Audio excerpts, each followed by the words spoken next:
In this video, we will explore the properties of the different angle pairs, and we will work out the algebra that occurs along the way. So, problem number one. In each part of this question, the measure of one angle is given. Find the measure of the other angle. Okay, so for part A, the angles are congruent. That means they're the same measure. So if one is 82 degrees, then the other one will also be 82 degrees. For part B, the angles are complementary. That means they add up to 90. So if one angle is 82, the other angle is going to be 90 minus 82, which obviously you should be able to do in your head. Okay, you better be getting 8 degrees. So these are complementary because they add up to 90. Now, if angles are supplementary, they add up to 180. So for that reason, if you're given one angle, you should be able to find the other angle by subtracting from 180. So if I do 180 minus 82, that will give me the supplementary angle. So this would be 98 degrees. Notice if I add these up, they will add up to 180. Problem number two. Fill in the blanks based on the diagram. No work needs to be shown. Angle GMH and what angle are complementary? So let's see, GMH, emphasis on the M. So if I trace that from G, you know what, I better use a bigger pen for a second. If I go from G to M to H, all right, that's angle GMH. So if I want a complementary angle, I need an angle that will add up to 90 degrees total. So can you see that this would help me form a 90 degree angle? Okay, if I went to here. So that means if I took this angle, all right, the red angle and the green angle together fit inside of this 90 degree angle. That means they are complementary. All right, so I simply need to name the green angle. And this is angle HMB.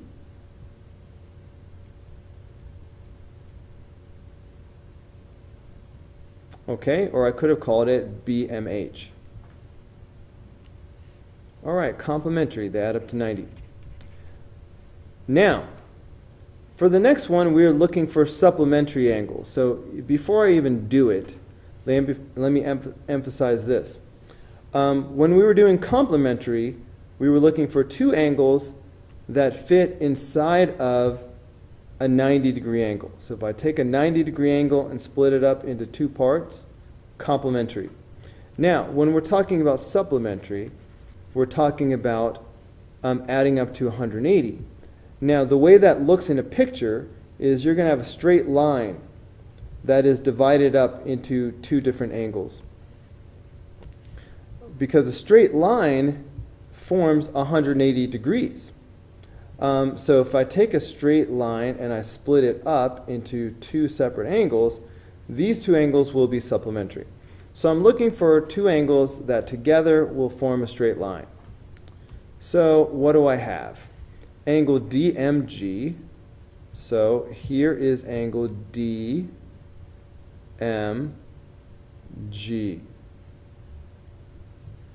Okay? Now, I need to add something to that to make it into a straight line.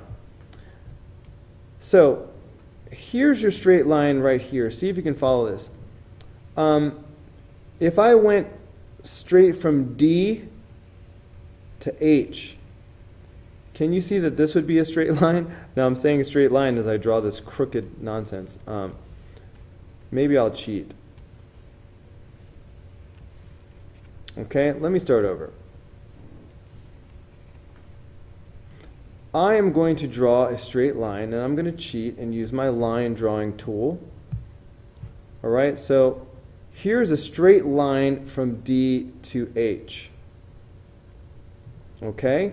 So, if I can make two angles that together fill up this entire line, then they will be supplementary. So what I have is angle DMG. All right, so DMG goes here.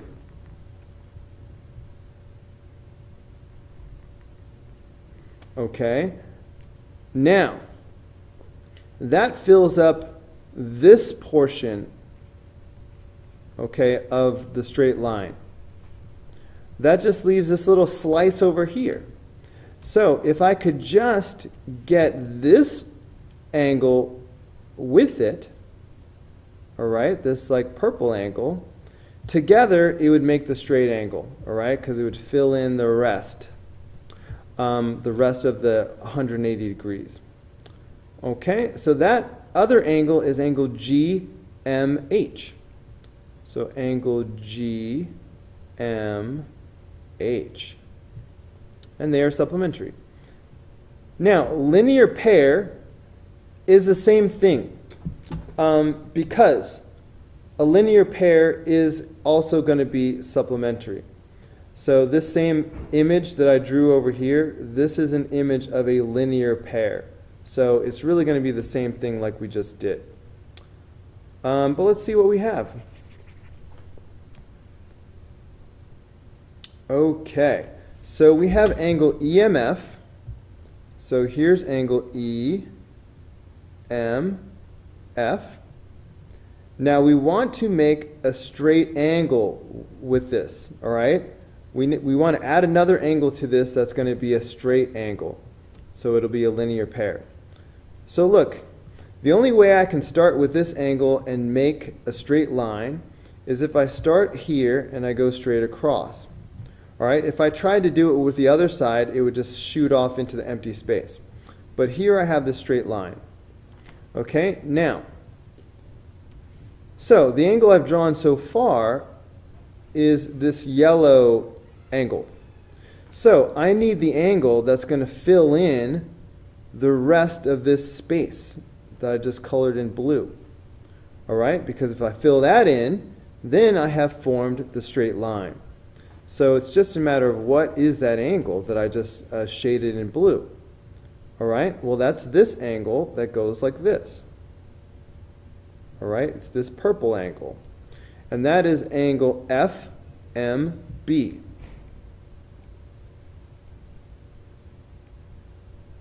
Or I could have called it BMF. All right, so that's it for that one. Okay, angle EMH. And what are vertical angles? Well, let's remember what vertical angles are. Anytime you have lines that intersect, all right, lines that cross each other, you're going to end up with two pairs of vertical angles. So the yellow angles that I'm highlighting now, all right, these are vertical angles. Okay, but also, guess what? The angles that I'm highlighting in blue now, these are also vertical angles. Okay, so vertical angles are these angles that are across from each other whenever two lines meet. Okay, so angle EMH looks like this. Here's angle EMH.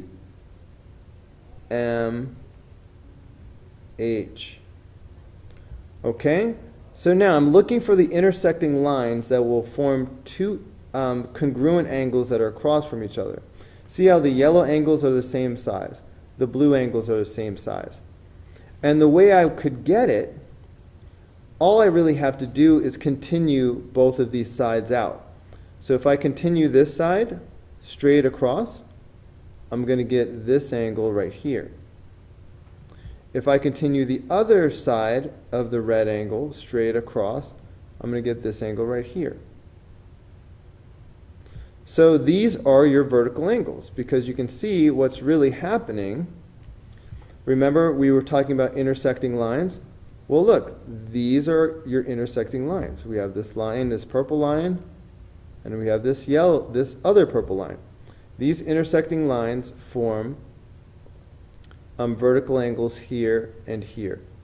So this one on the left, that's the given angle EMH. This one in the upper right, this is the other angle. And so this is angle DMB. Or you could have called it angle BMD. So that's number 2.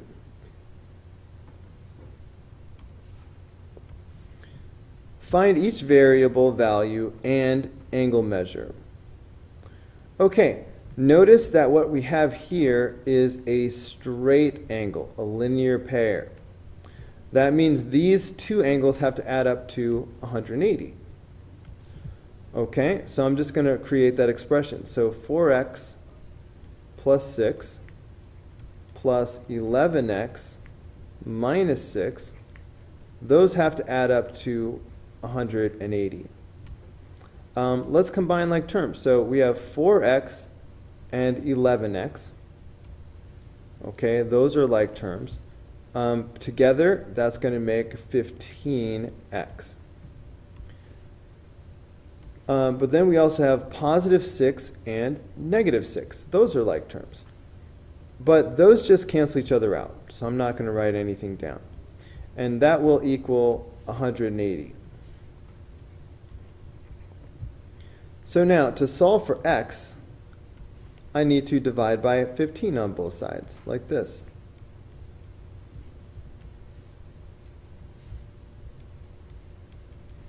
All right, so what's 180 divided by 15? 12. Okay, so x is equal to 12. So now we are to find the measure of angle ABD. Well, angle ABD is the 4x plus 6. Okay, so the measure of angle ABD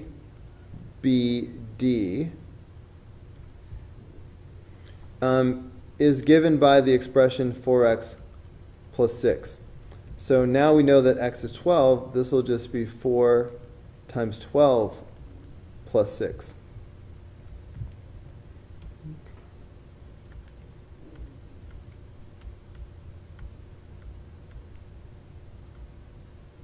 So that's 54.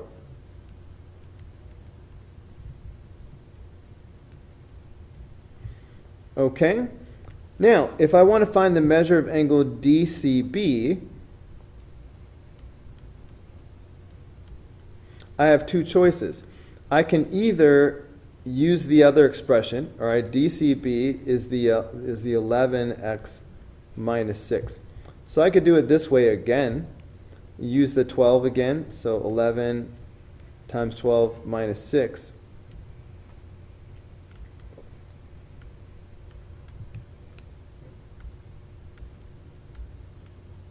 Okay, that's 126. But if I felt really confident about my 54, if I know that this is 54 degrees and I want to find the other side, well, again, from the very start, we said they had to add up to 180. So what I could do to find the other one is take my 54 and subtract from 180. So I could have done 180 minus 54, and that would also give me 126. All right, moving on to part B. Now, these are vertical angles, right? When you have intersecting lines, these angles that are across from each other, called vertical angles, these are equal. They are congruent to each other.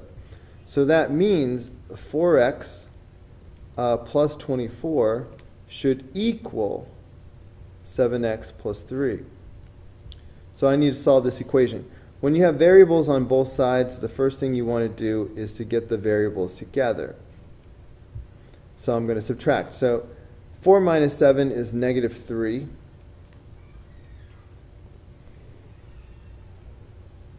Okay, and then we will subtract 24 from both sides. So that's going to give me negative 3x is equal to negative 21. And then all you got to do is divide both sides by negative 3.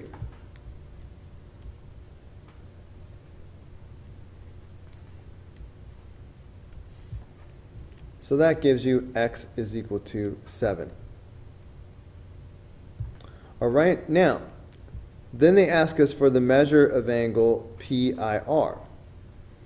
Okay, PIR is this angle that I'm coloring in yellow right now. Okay, so I'm finding that angle right there. But that angle has the expression 4x plus 24.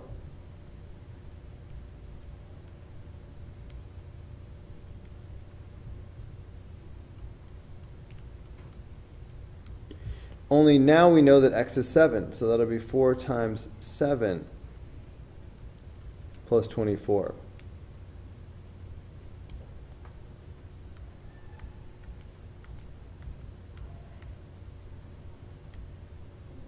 So that's 52.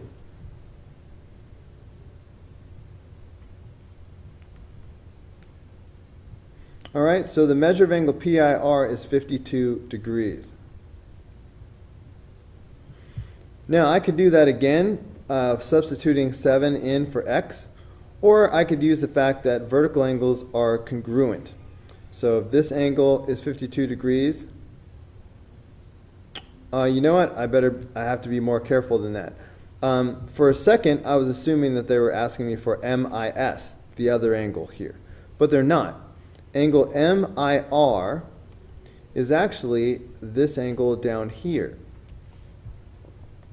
Okay, MIR. Okay, angle MIR is actually this angle that I'm now shading in blue. All right, that's the angle that we're supposed to find now. So these two angles aren't congruent. They actually form a linear pair. All right, I'm hoping you can see that if I go like this, all right, see how that's a straight line?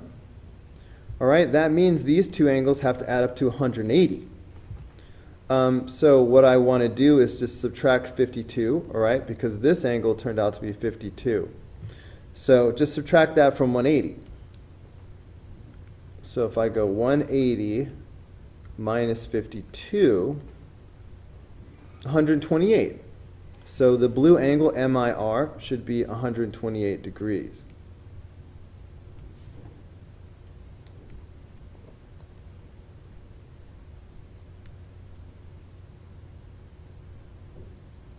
Okay, part C.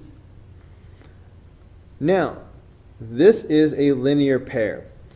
Do you see how these angles put together are forming this straight line? Okay, that means they have to add up to 180 degrees. So that means that the 5p minus 3 plus 7p plus 15, that has to add up to 180. So combine like terms, 5p and 7p. That's 12p. And then we have negative 3 and positive 15. That's 12 is equal to 180. So now we would subtract 12 from both sides. So 12p equals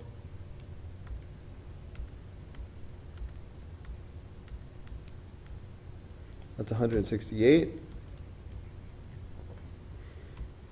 So to find p, we're going to divide both sides by 12.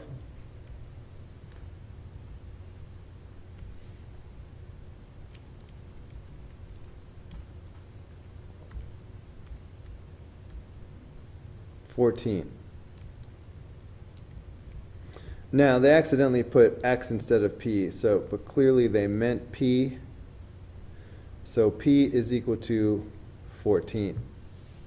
So now they're asking us to find the measure of angle BNK. So let me be really careful and not make any assumptions. BNK is this angle right here. All right, there's angle BNK. Angle BNK is the angle that I just highlighted in yellow. All right, so the measure of angle BNK equals. So the expression here is 7p plus 15.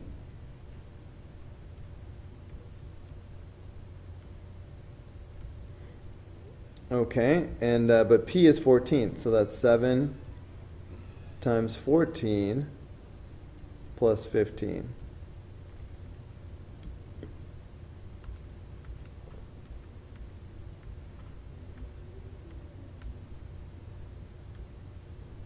So that's 113. All right, so this is 113 degrees.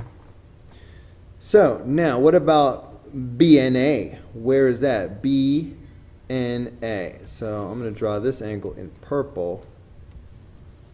Okay, angle BNA. So, all right, fine. That is the other angle. That is right here, the angle that I'm about to color in blue. Okay, so I have a choice. I can either use the 5p minus 3, or I can just subtract from 180, because the two of these, they clearly have to add up to 180. They make a linear pair.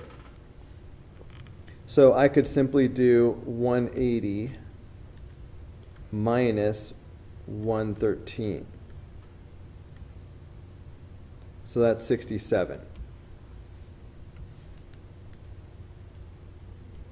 All right, which is, I'm sure, the same thing I would get if I had done the 5p minus 3, and p is 14. All right, if I substitute a 14 in there, I'm sure that would have given me 67 as well. All right, well, let's move on. All right, guys, that's going to do it for this video. Go ahead and click here in the red apple to watch the next video. Click in the green apple to subscribe, or click the yellow apple for the full playlist.